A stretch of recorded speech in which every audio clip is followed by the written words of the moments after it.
Hello दोस्तों, आप सभी का स्वागत है आपके अपने YouTube channel education class Jamui पर। तो दोस्तों, आज क्लास 10th का ज्योग्राफी चैप्टर 1 जिसका नाम है प्राकृतिक आपदा एक परिचय, उसी का वीवीआई ऑब्जेक्टिव देखेंगे। जो बिहार बोर्ड मैट्रिक फाइनल परीक्षा 2027 में 100% ये प्रश्न पूछा जाएगा और परीक्षा में 100% आने की गारंटी है। और ये पार्ट नंबर 3 है। तो देखिए, प्रश्न संख्या 51 में कहता है इनमें से कौन सा कार्य जले हुए लोगों के लिए नहीं करनी चाहिए। तो इसका करेक्ट आंसर है तेल का लेप लगाना, ऑप्शन घ। और प्रश्न संख्या 52 में कहता है आकस्मिक प्रबंधन के प्रमुख घटक इनमें से कौन है। तो इसका करेक्ट आंसर है स्थानीय प्रशासन, स्वयं सेवी संगठन, गांव अथवा मोहल्ले के लोग और इनमें से सभी। तो इसका करेक्ट आंसर है ऑप्शन घ। और प्रश्न संख्या 53 में कहता है इनमें से कौन आकस्मिक प्रबंधन के घटक नहीं है। तो इसका करेक्ट आंसर है संगीतकार, ऑप्शन गो। और प्रश्न संख्या 54 में कहता है समान संचार व्यवस्था के बाधित होने का मुख्य कारण है। तो इसका करेक्ट आंसर है केबल का टूट जाना, ऑप्शन को। और प्रश्न संख्या 55 में कहता है संचार का सबसे लोकप्रिय साधन है। तो इसका करेक्ट आंसर है सार्वजनिक टेलीफोन, ऑप्शन को। और प्रश्न संख्या 56 में कहता है सुदूर संवेदी संग्रह ब्रैकेट रिमोट सेंसिंग उपग्रह का प्रयोग किस लिए होता है। तो इसका करेक्ट आंसर संसाधनों की खोज के लिए, ऑप्शन गो। और प्रश्न संख्या 57 में कहता है निम्न में से कौन सा आपदा काल में वैकल्पिक संचार व्यवस्था है। तो इसका करेक्ट आंसर है रेडियो उपग्रह, हैम रेडियो। तो इसका करेक्ट आंसर होगा इनमें से सभी, ऑप्शन घ।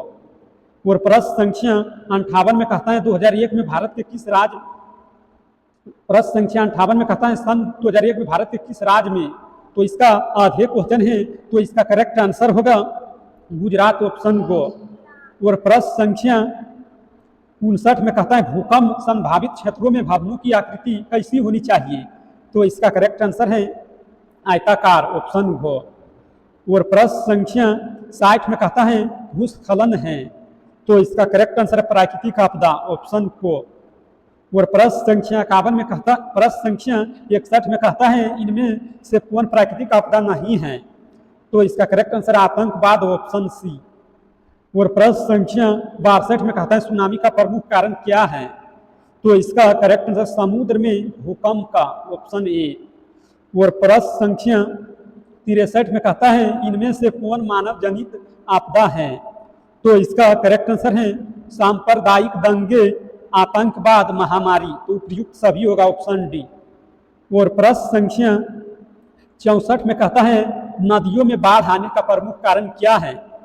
तो इसका करेक्ट आंसर है जल की अधिकता, नदी की तली में अवसाद का जमाव। और प्रश्न ऑप्शन सी में है वर्षा की अधिकता। तो उपयुक्त सभी होगा, ऑप्शन डी। इसका करेक्ट आंसर है ऑप्शन डी। और प्रश्न संख्या 65 में कहता है बिहार का कौन सा क्षेत्र बाढ़ग्रस्त क्षेत्र है। तो इसका करेक्ट आंसर उत्तरी बिहार, ऑप्शन डी।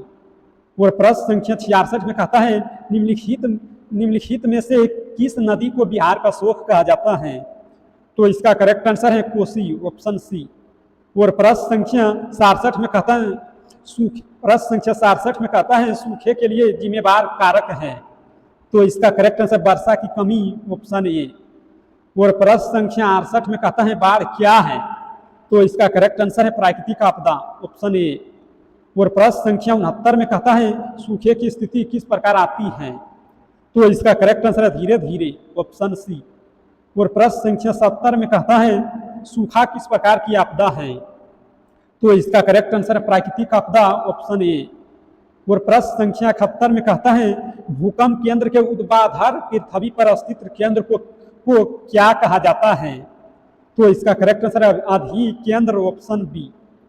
और प्रश्न संख्या 72 में कहता है 26 दिसंबर 2004 ईस्वी को विश्व के किस हिस्से में भयंकर सुनामी आया है। तो इसका करेक्ट आंसर है बंगाल की खाड़ी, ऑप्शन डी। और प्रश्न संख्या 73 में कहता है भूकंप से पृथ्वी की सतह पर पहुंचने वाली सबसे पहली तरंग को किस नाम से जाना जाता है।